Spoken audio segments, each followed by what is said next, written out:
Tenemos al autor Monseñor Leonidas Proaño. Él es reconocido justamente por ser el obispo de los indios y de los pobres y porque fue un sacerdote ecuatoriano que dedicó su vida y a su obra a la defensa de la educación de los derechos de los indígenas. Él nació el 29 de enero de 1910 en San Antonio de Ibarra. Sus padres eran tejedores de sombreros de paja toquilla. Se llamaba Agustín Proaño y Zoila Villalba. Le encantaba a él leer un libro que se llamaba La Historia Sagrada. Con tan solo 20 años él ingresó en el Seminario Mayor de Quito y fue ordenado sacerdote en 1936. Fue uno de los grandes representantes de la teología de la liberación en Ecuador. En 1954 también fue nombrado obispo en Riobamba, donde ahí fue donde comenzó sus luchas por la defensa de los derechos de los indígenas. Él luchaba por una inclusión. Él creó en Riobamba las escuelas radiofónicas populares del Ecuador y en 1987 fue honrado un doctorado honoris a causa de la Universidad Saarbrücken en Alemania. Además también fue nominado un Premio Nobel de la Paz. A la edad de 78 años, él fallece en Quito el 31 de agosto de 1988 en condiciones de pobreza. Esa fue por su fiel cumplimiento a su última voluntad. En sus obras tenemos a Rupito, que fue publicada en 1953, a la concientización, evangelización y política, que fue publicada en 1974, el Evangelio Superviso y Creo en el hombre y en la comunidad, que fue publicada en 1977. Estas obras fueron el reconocimiento a su pensamiento sobre los pobres. El ideal de educación del Monseñor Leonidas Proaño fue una educación liberadora, que permitió llevar a los seres humanos a desarrollar su conciencia crítica y la búsqueda de la superación de sus problemas, trascendiendo la concepción domesticadora de la educación tradicional. Fue una educación popular que planteaba una educación creativa e innovadora, rompiendo los tabús y paradigmas de la época.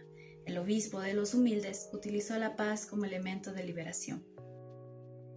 Propósitos: alfabetizar a la población rural del Ecuador, para la toma de conciencia respecto a su identidad individual tanto como colectiva, para que los seres humanos se den en cuenta de esta opresión y tomen conciencia de su situación de dominados, para llevar a los seres humanos a desarrollar su conciencia crítica y la búsqueda de su superación de sus problemas, trascendiendo de la concepción domesticadora de la educación tradicional.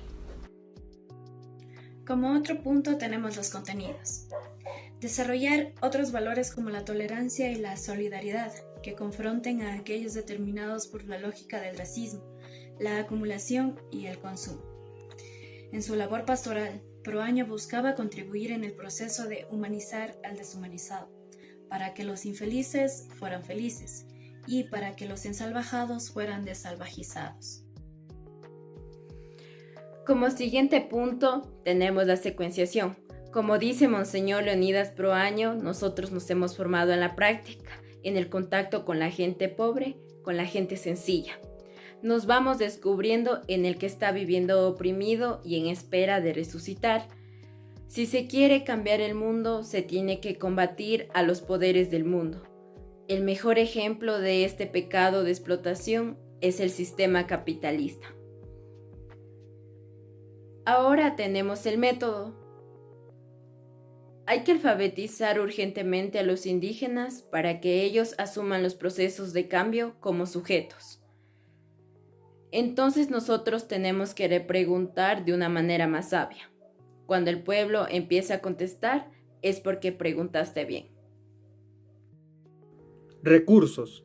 En 1960 creó las escuelas radiofónicas populares y fue una herramienta para alfabetizar a los indígenas en su propia lengua. En 1962, Monseñor fundó el Centro de Estudios y Acción Social, también para ayudar a que las comunidades indígenas cuenten con un desarrollo digno. Se organizó una nueva pedagogía neoliberal con tintes tecnocráticos y se busca que las escuelas se adaptaran a este nuevo paradigma para formar pequeños trabajadores en lugares de cumplir con el propósito inicial, que era formar ciudadanos reflexivos y autónomos. La reforma no logró cumplir con un mejoramiento en el aprendizaje y ni siquiera acercarse a su propia visión.